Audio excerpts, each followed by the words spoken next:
My wife told me she wanted to meet the woman I would have married. She said it so casually that, for a second, I thought I'd heard her wrong. We were sitting at the kitchen table on a Tuesday evening, finishing dinner. Claire was sorting through the mail while I was deciding whether I was too tired to wash the dishes. Then she looked up. "I want to meet Rebecca." I stopped moving. "Rebecca? The woman you would have married." I put my fork down. There are some sentences that can make an ordinary room suddenly feel unfamiliar. That was one of them. "Why?" Claire folded a letter and placed it on the table. "I've been thinking about her." I gave a nervous laugh. "That's a little strange." "I know. You've never even met her." "Not in person." I looked at her. "What does that mean?" She was quiet for a moment. Then she asked, "Do you ever wonder why she left?" I answered too quickly. "No." Claire noticed. "You don't?" "No." I leaned back. "She changed her mind, that's all." "That's what you believe?" I frowned. "It's what happened." Claire reached beneath the other letters and pulled out a small yellowed envelope. The moment I saw the handwriting, I knew who had written it. Rebecca. I hadn't seen that handwriting in almost 30 years. "Where did you get that?" "In the box from your father's house." I stared at her. "You found that there?" "Yes." "What is it?" "I don't know." "You didn't open it?" "No." "Then why do you think it's from Rebecca?" She turned the envelope toward me. My name was written across the front. Just, Daniel. Nothing else. I picked it up. It felt almost weightless. "I've never seen this." "I know. Why didn't you tell me?" "I wasn't sure I should." "Then why now?" Claire looked directly at me. "Because I think it's time you knew the truth." Something tightened in my chest. "What truth?" She hesitated. Then she said, "I found Rebecca." For a moment, I didn't understand what she meant. Then I looked up. "You found her?" "Yes." "Where?" "She lives in Oregon." I stared at my wife. "How did you find her?" "It wasn't difficult." "To you, maybe." "I had her name." "So did I." Claire gave me a look. "You also had 30 years of reasons not to look." I couldn't argue with that. I had never searched for Rebecca. Not after she left. Not after I moved on. Not even years later, when finding someone from your past had become incredibly easy. I'd always told myself that if Rebecca wanted me to know how she was doing, she would have contacted me. And if she didn't, then I had no right to go looking. At least, that was what I'd told myself. Claire touched the envelope. "I contacted her." My stomach tightened. "You did what?" "I found her and contacted her." "Why?" "Because I wanted to know why she left." I looked away. "Claire, it was almost 30 years ago." "I know. Why does it matter now?" "Because you never knew." "I knew enough." "No, Daniel." Her voice was quiet. "You knew what happened. You never knew why." I didn't answer. She placed an old photograph beside the envelope. I recognized it immediately. Rebecca and me. We were standing outside the church where we were supposed to get married. 6 weeks before the wedding. We were both smiling. I looked painfully young. Rebecca looked happy. Claire turned the photograph over.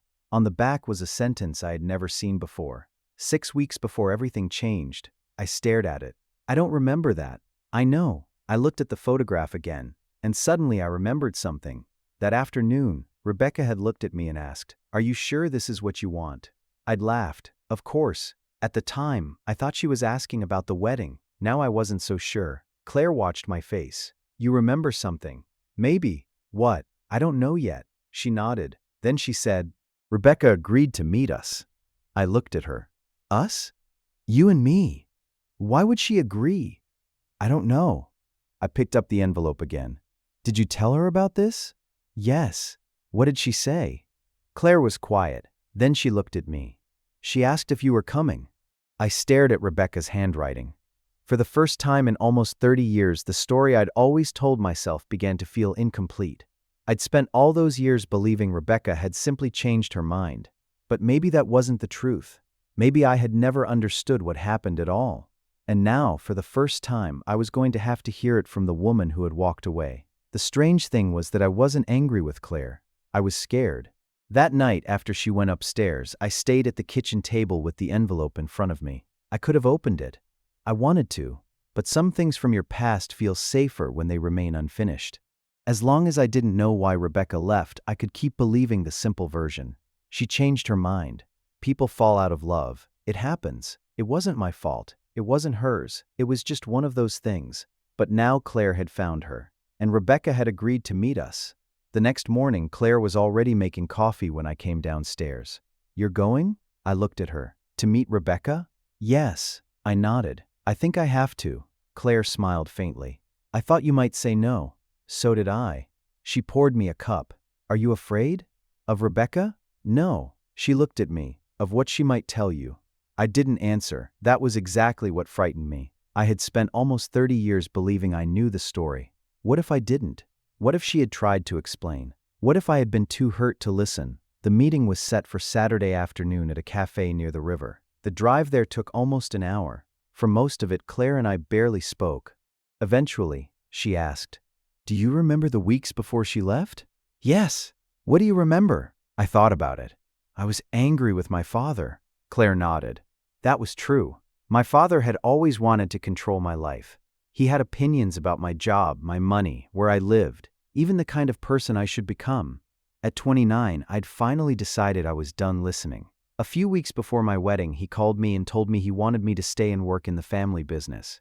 I told him no. He laughed. He said I'd never manage on my own. That night I called Rebecca. I told her I'd found a job in Oregon. I told her we could leave everything behind. I told her we'd finally be free. She asked me, "When?" 3 weeks. She went silent. At the time I thought she was surprised. Now I wondered if she'd been afraid. Claire looked at me. "You'd already accepted the job?" "Yes." "You never told me that." "I didn't think it mattered." "It might." I looked out the window. "I suppose it does." We reached the cafe just before 2. Rebecca was already there. For a moment, I didn't recognize her. Not because she looked completely different. There were simply 30 years between the woman I remembered and the woman sitting in front of me. Her hair was shorter. There were lines around her eyes. She looked older. So did I. Then she smiled. "Daniel." My throat tightened. "Rebecca." She stood and looked at Claire. "I'm Claire." "I know." Claire smiled politely. "I hope this isn't too strange." Rebecca glanced at me. "It already is." We laughed. For a few minutes the tension disappeared. We talked about ordinary things. Her family, our daughter, work, where we'd lived, what we'd been doing all these years. Rebecca seemed genuinely happy to hear about Claire. That surprised me. I had expected resentment. There wasn't any. Finally, she looked at me. "You really never knew?" I felt my stomach tighten. "Knew what?" "Why I left."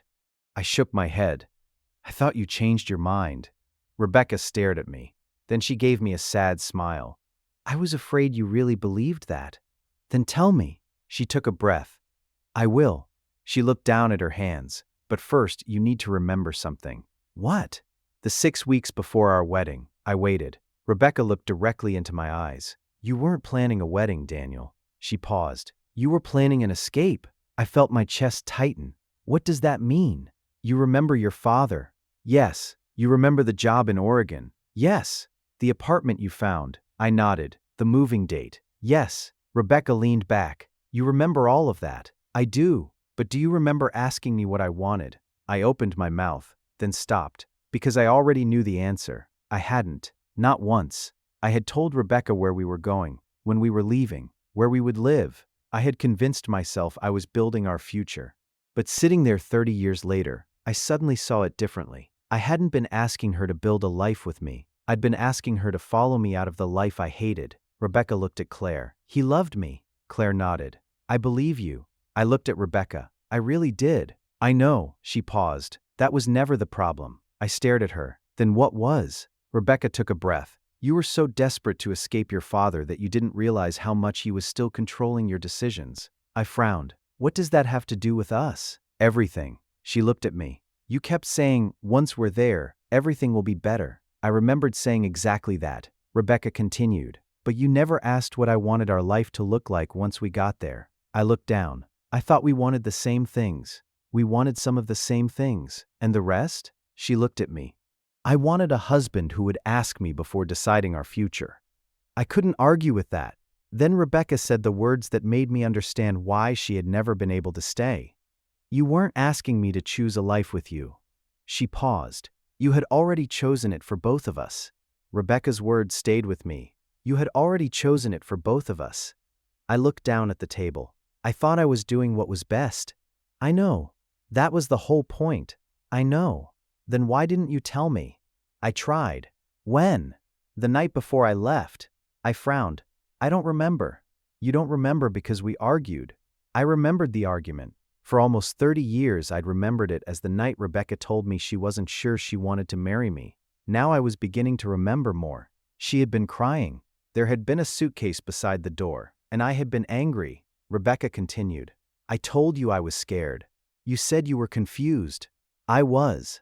I thought you were having second thoughts about me. I was having second thoughts about the life you were creating for us. That distinction hit me harder than I expected. Rebecca reached into her bag and took out a folded piece of paper. The letter. I stared at it. You kept it? Yes. She placed it on the table. You wrote it? No, I wrote it for you. I looked at the paper. Why didn't I see it? You did. I looked up. No, I didn't. You read it. Something shifted in my memory. A bedroom. Rebecca standing beside the suitcase. A piece of paper in my hand. My own voice saying, I don't need another explanation. I closed my eyes. I remembered. I had read it. I just hadn't listened. Rebecca watched me. You were so angry that you only heard the parts you wanted to hear. What did it say? She unfolded the letter. I wrote that I loved you. She paused.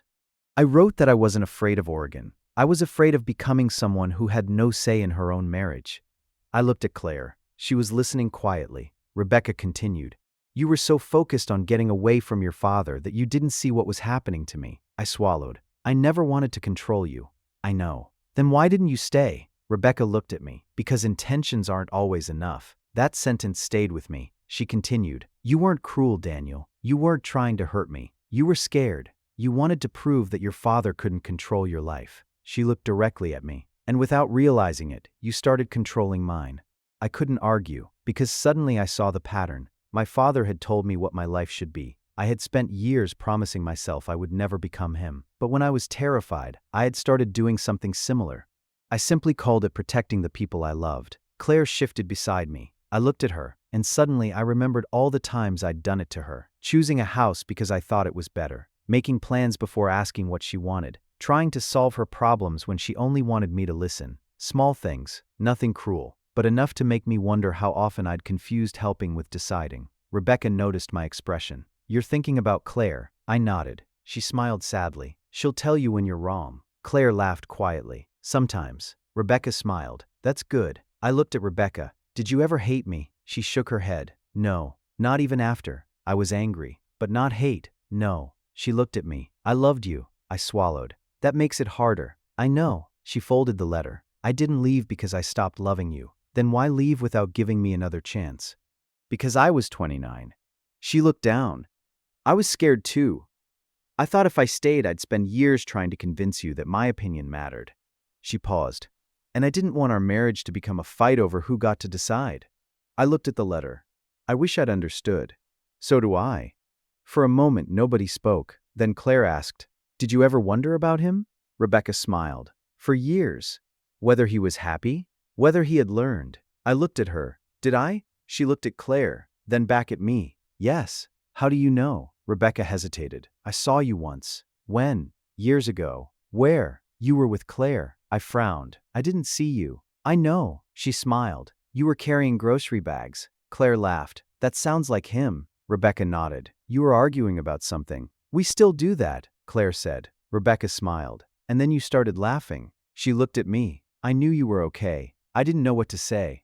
Rebecca stood. I think you both have what you came here for. Claire looked at her. Thank you. Rebecca nodded. Then she looked at me. You deserve to know why. I stood. So did you. She gave me a small smile. I think we both understand it now. She walked toward the door. I watched her leave. For almost 30 years, I had thought the hardest thing about Rebecca leaving was that she hadn't given me an explanation. Now I realized something different. She had tried. I simply hadn't been ready to hear it. Claire didn't say anything on the drive home. Neither did I. Rebecca's words kept replaying in my head. You had already chosen it for both of us. For years, I'd remembered Rebecca as the person who had walked away. Now I was beginning to see myself as the person who had given her a reason to. When we got home, Claire went upstairs. I stayed in the living room. After a few minutes, she came back down. Can I ask you something? Of course. She sat beside me. Do you still love her?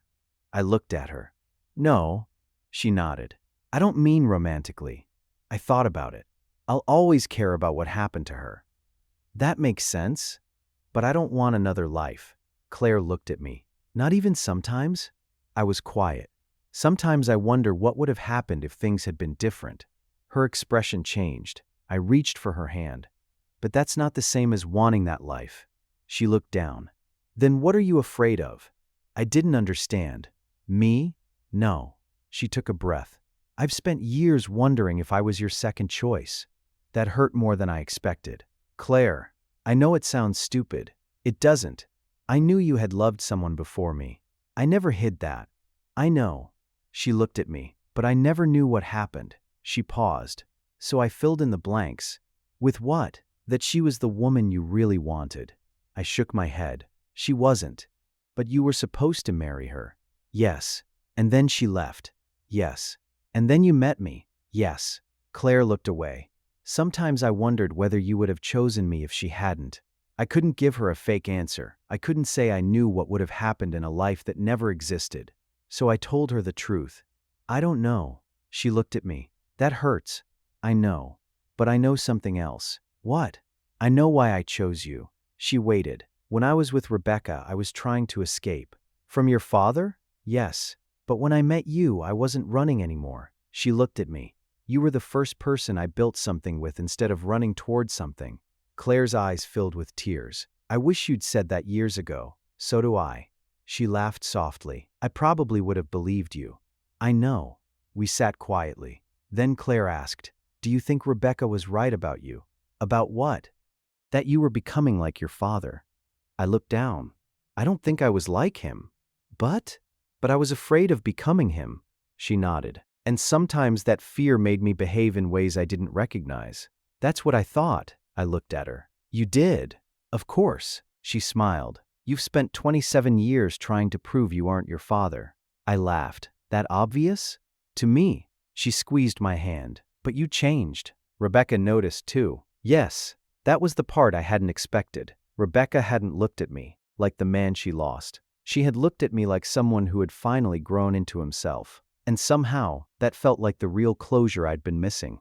Not forgiveness, not regret, just understanding. Claire leaned back. Do you want to read the letter? I remembered the envelope. I had brought it home from the cafe. I took it from my pocket. The paper was old. The handwriting was Rebecca's. I opened it. The first line was simple. Daniel, I love you. I stopped. Claire waited. I continued. Rebecca had written about Oregon. She said she wasn't afraid of leaving.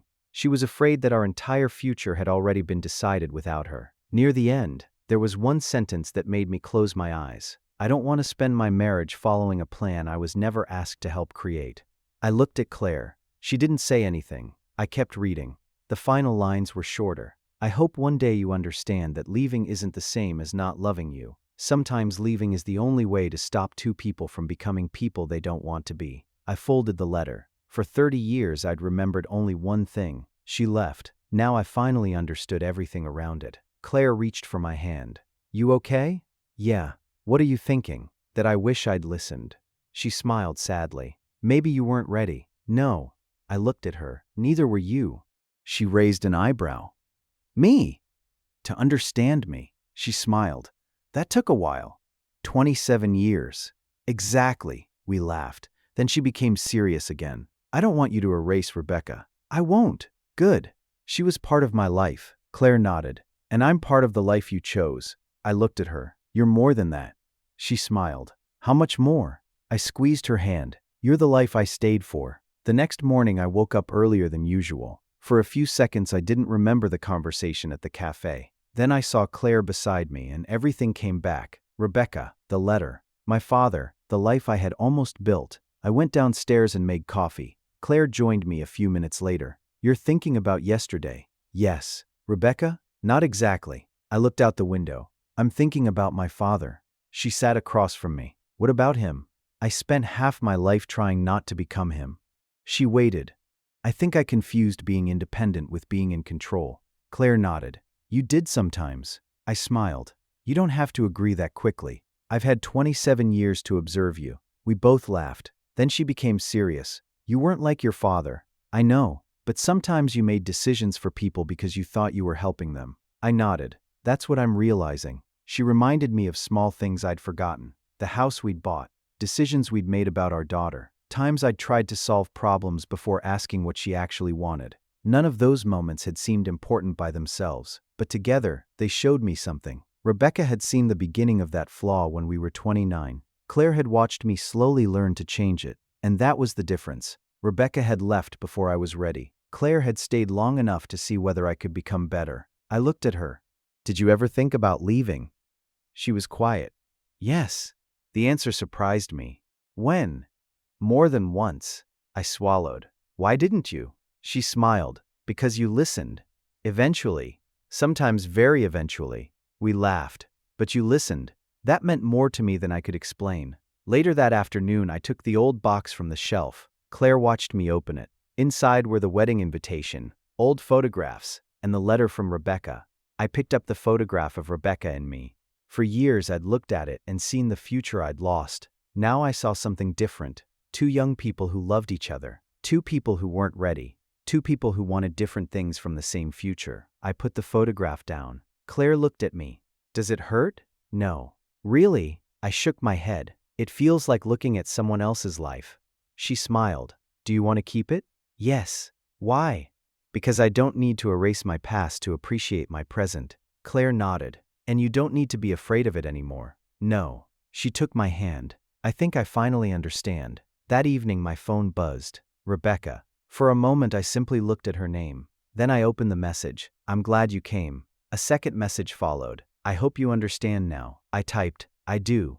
I'm sorry I didn't understand back then." Her reply came a few minutes later. "We were young. I made mistakes too." I read it twice. Then I put the phone away. That was enough. There was nothing left to fix. A few days later, Claire and I went grocery shopping. It was completely ordinary. We argued about coffee. She wanted the expensive one. I wanted the cheap one. She won. Of course. On the drive home, she looked at me. "If Rebecca hadn't left, I wouldn't be here." I smiled. "That's true.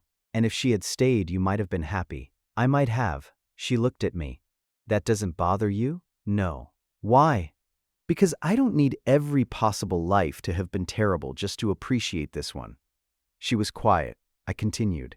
"We spend so much time imagining the lives we didn't live. The person we didn't marry. The city we didn't move to. The job we didn't take. But we only imagine the good parts." Claire nodded. "We never imagine what could have gone wrong." "Exactly." I looked at her. "Rebecca and I might have been happy. We might have been miserable. We might have stayed together forever. Or divorced. We'll never know." Claire smiled. "And you don't need to know." For the first time, that didn't feel like something I was giving up. It felt like peace. That evening, I went back to the old box one last time. I took out the wedding invitation. Daniel and Rebecca. A date that never happened. A church we never entered. A life that never existed. I looked at it for a long time. Then I put it back. I didn't tear it up. I didn't throw it away. I simply closed the box. Claire was standing in the doorway. "Done?" "Yes." She smiled. "Does it feel strange?" "A little." She walked over and took my hand. "Do you still wonder what would have happened?" I thought about it. "No." She looked at me. "Really? Really? Why?" I smiled. "Because I finally understand that the life I didn't live doesn't need an ending." She waited. "I already have one." Claire smiled. We stood there for a moment. Then she asked, "Do you regret marrying me?" I looked at her. "No." "Not even a little?" "No." I squeezed her hand. "I regret things I did." "I know. I regret that I didn't understand Rebecca when I was 29. She nodded. "But I don't regret you." Her eyes filled with tears. "You'd better not." I laughed. "I don't." We went upstairs. Before going to bed, Claire turned off the light and reached across the mattress. I took her hand. For a while we said nothing. Then she whispered, "Good night." Good night.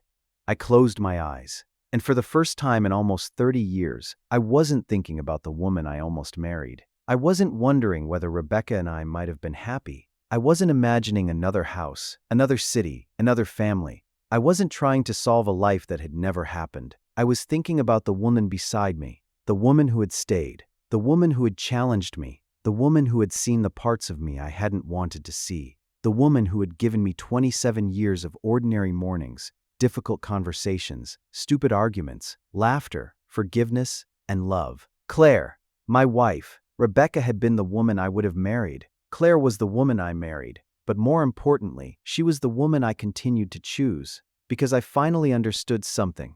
Choosing someone isn't one decision you make on a single day. You choose them when you listen instead of deciding for them. You choose them when you're wrong and admit it. You choose them when life becomes difficult. You choose them when the excitement disappears and all that's left is an ordinary Tuesday night. You choose them when you know exactly who they are, and you still want tomorrow with them. That was what I had never understood at 29. I thought love meant finding someone who would follow you. Now I knew better. Love meant finding someone whose direction mattered as much as yours. Rebecca had taught me that by leaving. Claire had taught me that by staying. And I finally understood why my wife had wanted to meet the woman I would have married. Claire was the woman I married. Claire was the woman I married. Claire was the woman on our stand-it. So she could stop wondering whether she had been second. She hadn't been. Rebecca was part of the man I used to be. Claire was part of the man I became. And that was the difference. The next morning, I made Claire's coffee before she woke up. When she came downstairs, I handed her the mug. She smiled. "You're getting sentimental. Don't ruin it," she laughed. I took my own coffee and sat beside her. Outside, the morning was completely ordinary. Nothing dramatic had changed. No music, no grand revelation. Just two people sitting in a kitchen they had shared for years. And somehow that felt like the perfect ending, because I wasn't looking backward anymore. I wasn't wondering about the road I hadn't taken. I was sitting beside the woman who had walked the road with me. And for the first time, I knew exactly where I belonged. With Claire.